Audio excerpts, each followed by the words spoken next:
Thank you for choosing to watch this video among the millions of other great videos out there. You are listening to content from the channel 100 Years From Now, Where Will You Be? A space dedicated to reflections on human beings, time, and existence. The channel focuses on human life, psychology, philosophy of living, and original ways of thinking, explored through different perspectives. It does not seek absolute truths, but opens up different possibilities, allowing each person to ask their own questions, reflect on their own, and understand their own life more deeply. There are periods in life when people continue living without realizing that they are slowly drifting away from their own lives. Not through a collapse big enough to force them to stop, and not through a pain clear enough to make everything break apart before their eyes. Everything happens too quietly. We still wake up every morning, still complete the tasks that need to be done, still show up on time in familiar places, still reply to messages, still say the usual polite phrases. From the outside, life continues to run smoothly and may even be seen as stable. But inside, there is a prolonged stillness, as if everything is moving on without truly requiring our presence. That stillness does not look like despair. It is also not bright enough to be called happiness. It is simply a persistent state of being okay, stretching from one day to the next. We do not feel like we are falling, but we also do not feel like we are moving forward. We are not panicking, and we are not excited. And it is precisely this prolonged being okay that slowly turns into a kind of weariness that is hard to name. We do not feel that something is seriously wrong, but we also do not feel that we are truly living. Day after day passes so neatly that when we look back, we can barely remember anything that truly touched us. The memories do not disappear, but they become flat, faded, lacking contrast, as if they were recorded by someone standing at the edge. In that state, people continue to function fully on the surface, but their inner presence grows thinner. We talk to others while our minds have already drifted elsewhere. We listen, but only enough to respond, enough to avoid being seen as indifferent. We complete our work, but do not feel the meaning of what we are doing. We are present in a moment, but already prepared to leave before it has time to close. This absence is quiet, creates no disturbance, does not disrupt daily routines, and is therefore easy to overlook. We grow so accustomed to it that we begin to think this is simply how people mature and continue to exist in a life filled with increasing responsibility. What makes this state dangerous is not the level of pain, but the way it erodes. Major breakdowns often force people to wake up, to change, to find another direction, to move forward. Quiet weariness does not. It allows us to keep going, but with less vitality each day. Motivation does not disappear, it contracts. Expectations do not collapse, they fade. We still work, still maintain relationships, still keep a stable image. But deep inside, the sense that we are building a life is gradually replaced by the sense that we are merely maintaining it, keeping everything from falling apart, rather than truly opening anything up. Some people live in this state for many years without ever realizing it. They cannot name what is happening, because there are no signs clear enough to serve as warnings. Sometimes it is the result of a long period of living without a sense of safety, when the mind is constantly in a defensive position, worrying about money, about the future, about uncertainties. When the mind is continuously occupied with survival, it no longer has enough space to feel. Sensitivity is slowly replaced by vigilance. Curiosity gradually gives way to calculation. And very slowly, inner life dries out without making a sound. At other times, emptiness appears when life lacks emotional connection. We may meet many people, tell many stories, take part in many shared spaces, yet find no place deep enough to feel understood. We are not isolated in a physical sense. We are still present, still invited, still called by name. But that presence remains on the surface. We are not abandoned, yet we are not truly allowed to stay. And when there is no place where we can set down our defenses, inner life grows tired from having to constantly hold itself up. The feeling of not being seen also quietly contributes to life becoming dull. When efforts pass by in silence, without response or recognition, we begin to doubt our own value. We do a lot, but do not know whether we are moving in the right direction. We try hard, but are unsure what it all means. When direction is unclear, it becomes very difficult to sustain long-term motivation. Weariness, therefore, does not explode. It spreads slowly, covering each day, until we become accustomed to feeling tired without questioning why we are tired at all. Modern life makes this state more common. The mind becomes accustomed to short stimuli, fragmented information, instant responses.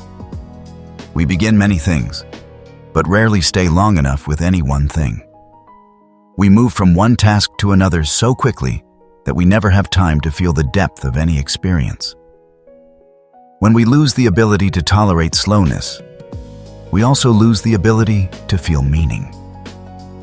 Emptiness does not come from a lack of activity, but from the fact that every activity is broken into pieces, not continuous enough to form a flow with weight. In this state, people often lose their sense of direction without realizing it. We keep moving, but do not know where we are going. We keep trying, but are unsure what we are trying for. Larger questions are pushed aside, not because they have been answered, but because we no longer have the energy to face them. We live more by inertia than by conscious choice. And when inertia becomes the main driving force, life begins to move faster than our ability to feel it, leaving behind a vague sense that we have missed something, even though we cannot say exactly what it is. There is a strange paradox in this state. People can be busier than ever, yet feel emptier than ever. Schedules are full, notifications constant, the mind never resting, but the sense of connection to what is happening grows increasingly faint. We do many things in a day, yet by the end of the day, nothing stays long enough to create a feeling of wholeness.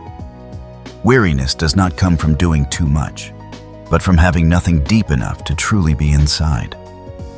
We move through our days feeling as if we are always one step behind our own lives, as if everything is happening somewhere ahead, while we are only trying to keep up.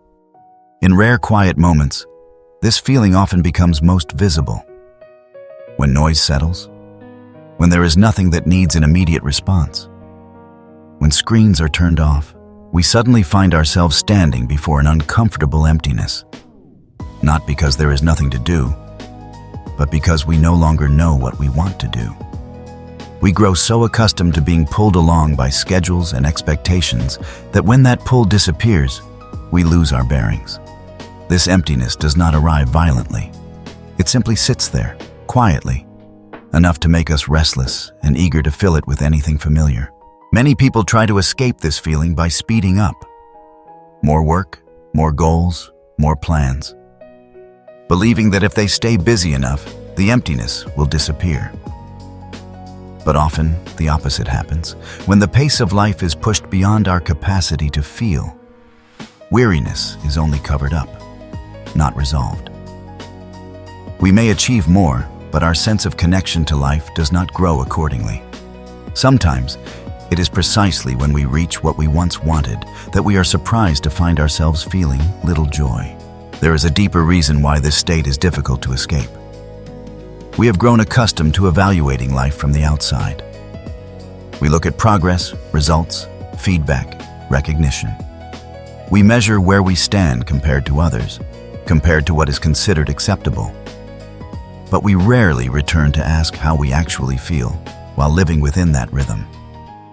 When standards of evaluation exist entirely outside ourselves, inner presence is gradually forgotten. We live by measures we did not create, and then wonder why we do not feel at home in the life we are living. Returning to ourselves, therefore, is not a journey of searching for something new, but a process of gradually removing layers of noise that have obscured our ability to feel.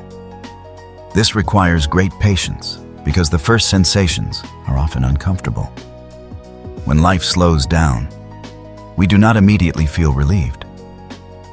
More often, we feel emptier, clearer, and sometimes sadder. But this is not a sign that we are moving in the wrong direction.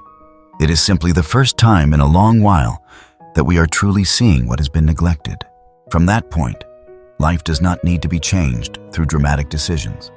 What is more necessary is to rebuild the relationship between ourselves and what unfolds each day.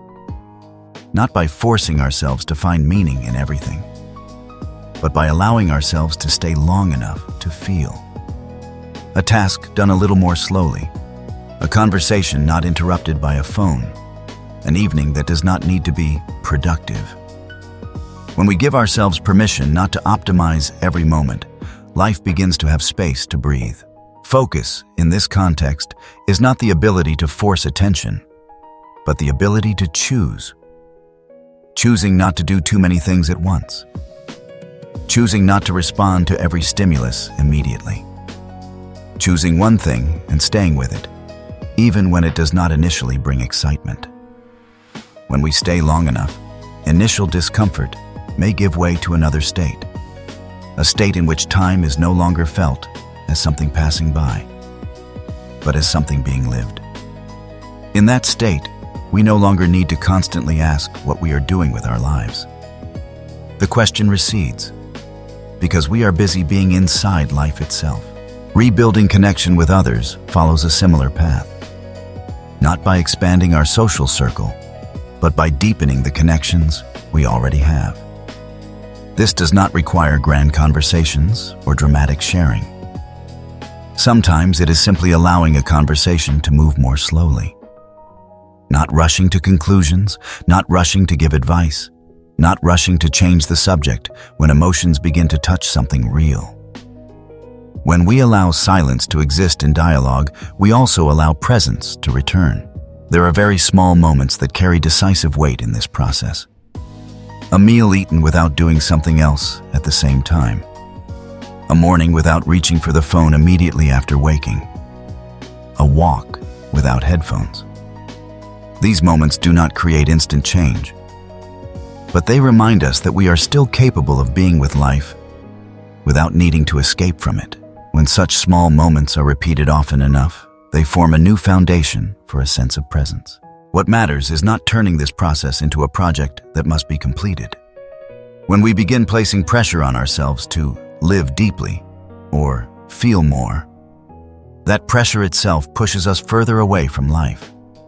Returning requires a very gentle attitude, allowing ourselves to be slow, allowing ourselves to be unclear, allowing ourselves to feel nothing special yet. Life does not open according to a schedule.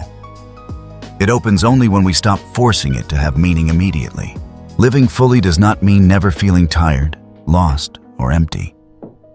Living fully means not allowing that emptiness to pull us away from life for too long without noticing. No one is fully present in every moment, but we can learn to return little by little, each time we realize we have drifted too far from our own sense of feeling. And sometimes, the mere act of recognizing that drift is already a sign that life is still there, waiting for us to return, without blame, without urgency, quietly waiting to be lived with us once more.